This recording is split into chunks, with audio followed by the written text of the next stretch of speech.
Let me give you an important piece of advice if you really want to have success with your presentation. What you've got to do is you've got to find a way to have a discussion. Your presentation should not be a lecture. It should be a discussion, a conversation back and forth with your audience. If you do that, you will have so much more success. In real life, in a real setting, you absolutely need to find a way to engage with your audience and go back and forth with them.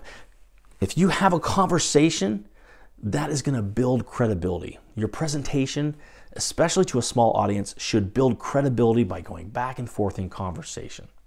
And you do that through questions. Questions is the key. You've got to know what to ask, when to ask it, and you've got to engage in this dialogue.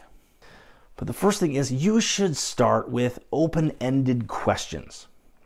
And it doesn't matter if you're in enterprise sales, in a complex sales, or if you're on the other end of the spectrum, you're in door-to-door or retail environment, or even on the phone. Using open-ended questions helps to get your prospective client to open up a little bit. It starts a dialogue. And so use the who, what, when, where, why, how, which. Begin your questions like that so they can't answer with a yes or no response. And then just sit back and listen. Listen to them talk.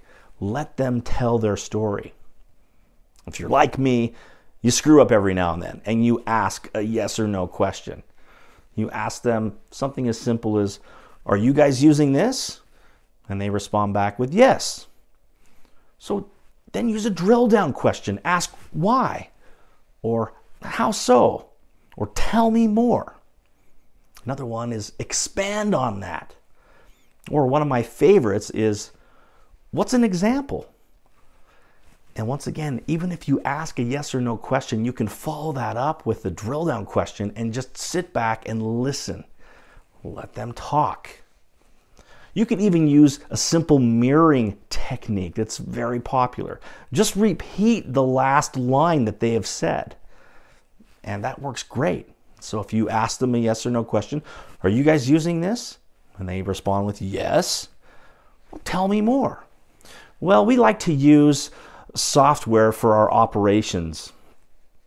You like to use software for your operations? Well, yeah, we've been doing manufacturing operations with this software for the last 12 years or so, and we found that it works great, but our software is an old interface and it's getting antiquated. Oh, it's getting antiquated.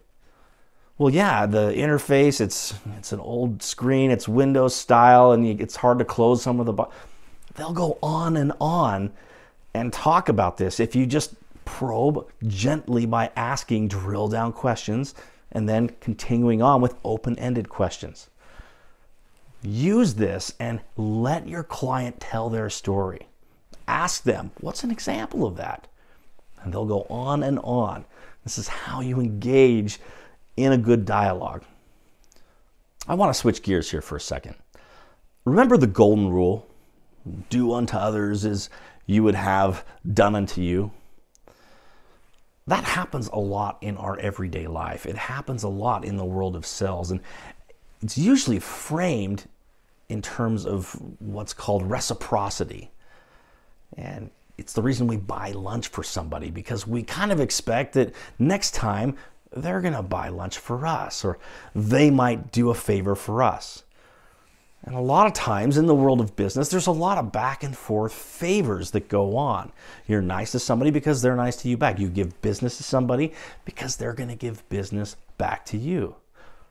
Now, in terms of a presentation, the exchange of information kind of works the same way. You are offering up information. It's a little bit like a dance here. And then you ask a question, and you listen, and they are compelled to give information back to you. Likewise, you give more information, tell a story in your presentation, you ask a question, and listen as they give information back to you. And you go throughout your entire presentation kind of in this cadence. Asking a question, they're giving information. You then present another point, back and forth you go. If you do this correctly, you can gain so much insight and information. You can know so much about your prospective client, and they're none the wiser. They're not even going to realize it. It'll be more natural than it would be if you were just to sit here and give a lecture the whole time. So use this dance to your advantage. Your presentation should be a dance back and forth as you give information and receive information. So you have open-ended questions, and then we talked about drill-down questions. And then this concept of the dance where you're giving and taking information. Use these, start with these, and try to engage your audience in a conversation. And if you do that, you'll have great success. There's a lot more to asking the right questions and the timing and the information that you can get out of your audience or out of somebody at one-on-one. But if you can start with these open-ended questions, drill down questions, and then working on that dance, you'll have great success.